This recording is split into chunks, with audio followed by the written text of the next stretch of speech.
This week, I'm going to be reviewing the Fanatec CSL DD wheelbase. Hi everyone, my name is Paul and I'm a sim racer living in London.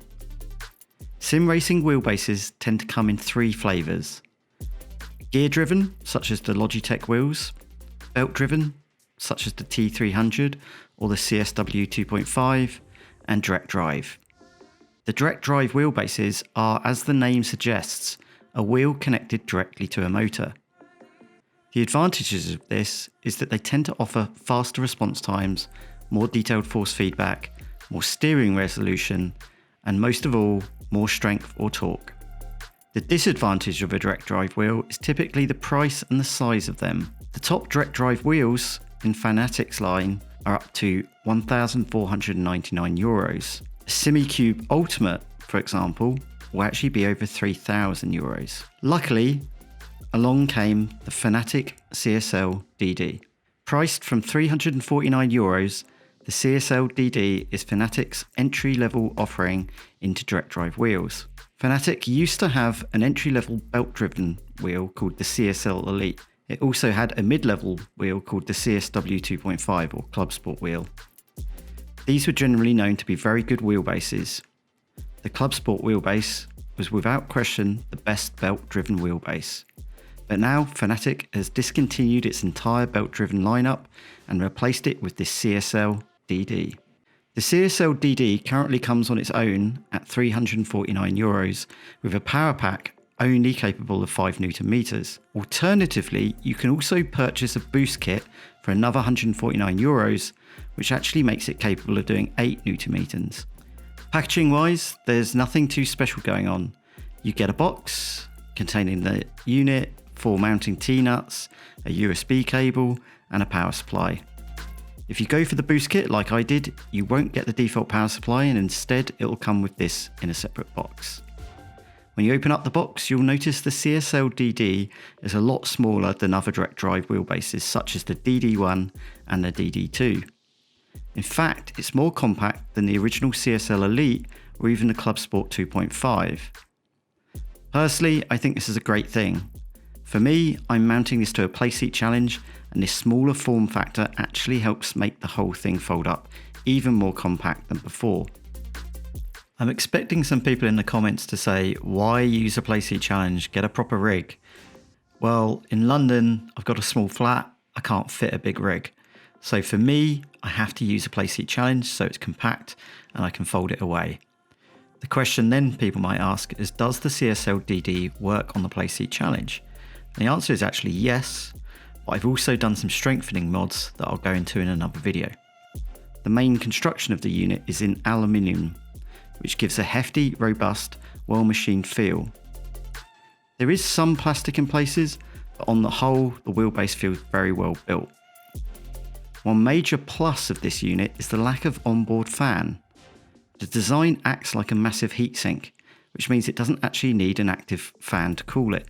This prevents the annoying fan noise you used to get on wheelbases such as the Club Sport 2.5. I've used the CSL DD for months now, and I'm pleased to say it's never overheated. Within the unit itself is a motor. This motor, I presume, is a lot smaller and less powerful than the ones in the DD1 and the DD2, but the good news is that it's apparently a lot smoother, with less noticeable stepping feel as it rotates. At the back of the device, we have several ports, one for power, one for USB connection to the computer, and a range of ports for plugging in pedals, gear sticks, and handbrakes. On the front of the device, we've got a very clean look, just a single power button that when switched on can switch between PC compatibility mode, which simulates a Club Sport for any game that doesn't support CSL DD yet, and Xbox mode.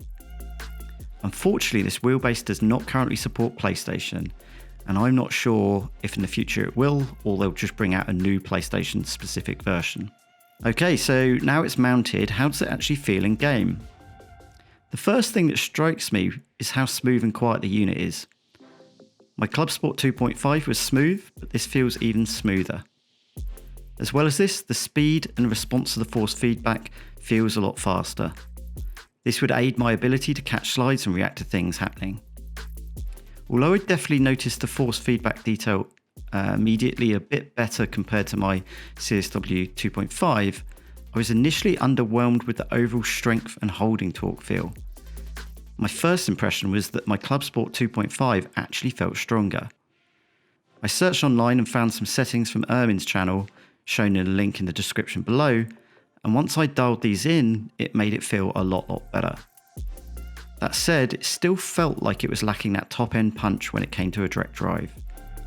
If you turn up the strength too high, you start getting clipping in game, meaning that you're losing the force feedback resolution entirely. If you keep it turned down to avoid the clipping, it leaves you ever so slightly wanting more. And this is my main issue with the device. Feels like it just could do with that little bit more power.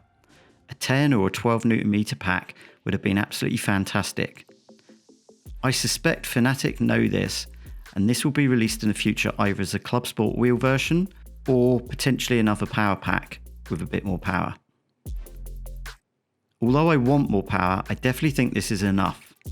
For general sim racing, rally games, even arcade games like Forza Horizon, this wheelbase performs beautifully. Just like on any other Fanatec wheelbase, this is compatible with any wheel that they sell.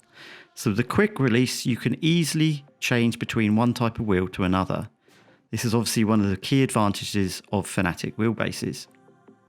Many may be wondering how this compares to the Club Sport 2.5 and whether the upgrade is totally worth it. I'd say no and yes. Initially, I say no because from a pure power, feel and even the responsiveness perspective, the Club Sport 2.5 and the CSL DD are almost equal. For just this reason, I think you'd be disappointed to upgrade today. However, from a compact size, the reduction of noise and the subtle improvements in force feedback and responsiveness, I say if you have the money, definitely give it a go. I also noticed something strange, which was, I think because the rotational mass of the DD is right in the center versus the Club Sport wheelbase where you've got motors, gears and a belt all over the place, I actually found the vibrations a lot easier to deal with on my playseat challenge.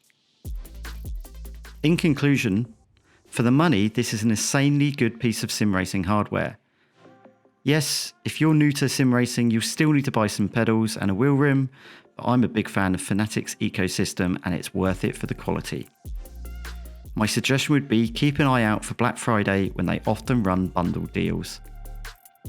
So if you found this video useful, please like and subscribe as I'll be looking at more sim related hardware in the future. Thank you for watching and I'll catch you all next time.